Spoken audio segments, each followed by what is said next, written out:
So I actually got involved in emergency response on the side when I was in college as a EMT and then a paramedic just after college, working on private ambulance.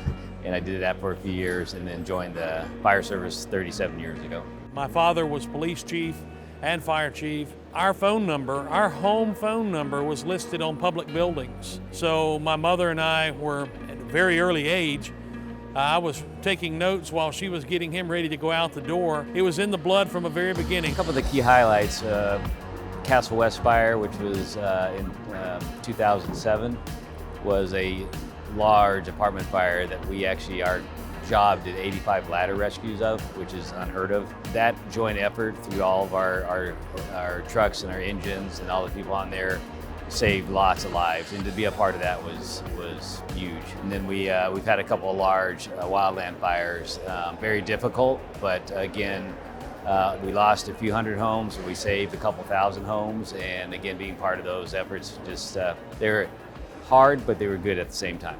If you were to look up Sumter County, Alabama, and look it up in the poorest index, you'd see that our county is in the top 10 in the country. That's been not only the biggest challenge for the volunteer service, is how do we address and provide the same level of protection that you would somewhere else that has many more resources.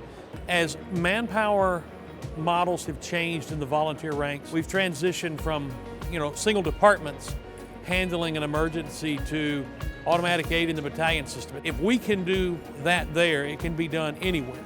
Serving others and the challenges that are involved, whether it's a fire or a medical, there's things we have to solve and figure out, and the service of doing that and seeing a good job done and the results of that is always rewarding. Unlike my big city brothers and sisters, when we go out the door, 9 times out of 10, we know who we're going to. We know the address, we know the complaint, we know the issue. And that's a blessing and a curse, because oftentimes you're there when people take their last breath. Sometimes you're there just to hold a hand. We had gotten to the point where we literally were delivering groceries, which calmed some of the 911 calls that were coming in. We would take a trip to a particular address and take care of this elderly lady so that she knew somebody was thinking about her. I use a term that I actually learned through the military, and it's called mission first, people always. And we try to really instill that through our whole organization, and that both are important. That the mission, we got to be very good at our mission, we got to be masters of our craft, we got to learn, we got to be innovative, but at the same time, we've got to take care of our people. We got to give them the tools and the resources they need, we got to support them, and they have to feel valued and that they're part of our service and organization. It's not just emergency services. We're the people they call for everything that doesn't require a gun. That's us. Our shoulder patch has the Star of Life, the Jaws of Life, a fire and tornado. We provide severe weather coverage because there's no TV station that provides street-by-street information to our residents. They tune into our radio system and listen to us live. It's always about somebody else. It should never be about you. It is amazing that we're able to have the things we have, we're able to do the things we do, and that we're called to serve in the way we're called to serve. Every day you get up and you're able to go help somebody's a good day.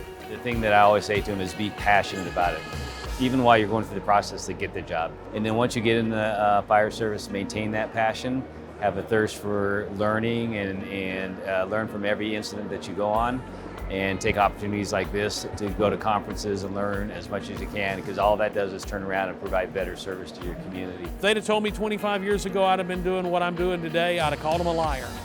There's no way they'll pay me to do what I do every day. And instead, I feel like a kid in a candy store every day that I get to go to work and serve the people of Alabama. I'm just truly honored to receive this award. It means a lot. I'm actually, at the tail end of my career, and it's very special. I did tell the people that nominated me once I found out they did, because I didn't know that they were very evil and sneaky. But I appreciate it. Amazing to be honored by my peers. Standing there when they announced it at dinner last night, there's hundreds of people flowing through my mind that deserve it more than I do. I'm just blessed to be here.